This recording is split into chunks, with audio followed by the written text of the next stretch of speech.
Sir. Can you say anything about the people who emigrated from Belarus?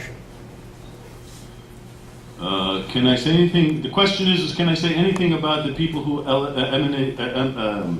emigrated from Belarus, which I prefer to Belarus. I can only say in very general terms. Actually, I was the author of an entry on the Belarusians for the Harvard Encyclopedia of American Ethnic Groups, but many, many years ago. And also when we did another book, the Encyclopedia of Canada's Peoples, there was an entry on Belarusians.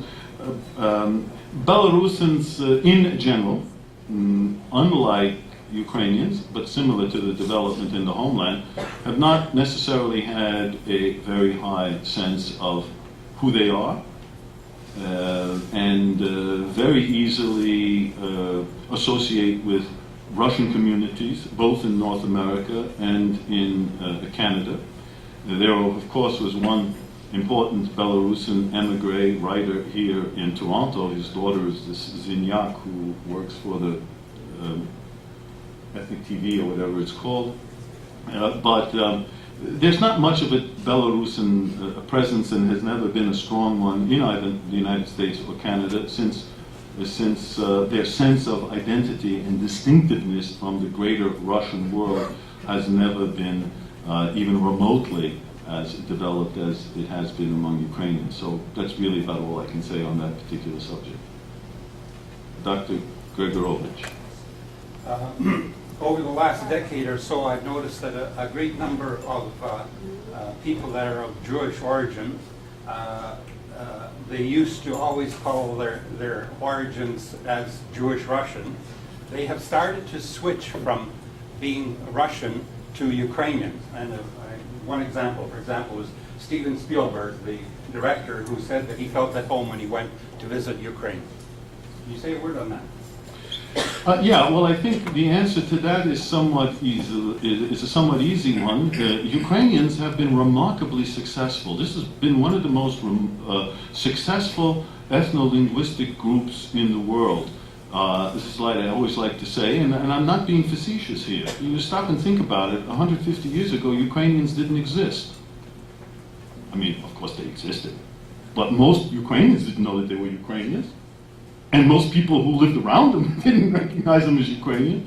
And 150 years later, they become an independent state, and for a while were the fourth, strongest military power.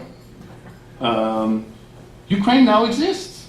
I mean, all of the work, so to speak, that portion of the immigration or diaspora from Ukraine that I didn't speak about did since the late 1980s.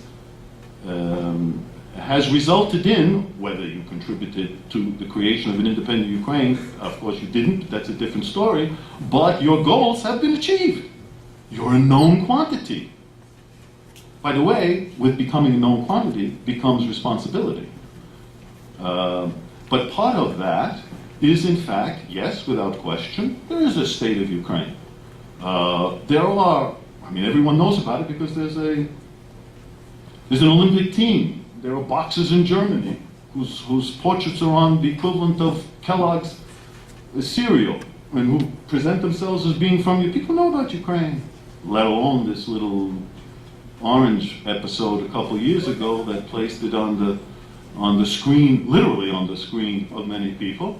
And as a result of that, people whose origins are from that area and who for the longest time, as I've outlined here, had no idea, couldn't care, or, after all, Ukraine wasn't on the map. They all came from Russia at the time. Now that is changing, and that is in fact changing. Positively?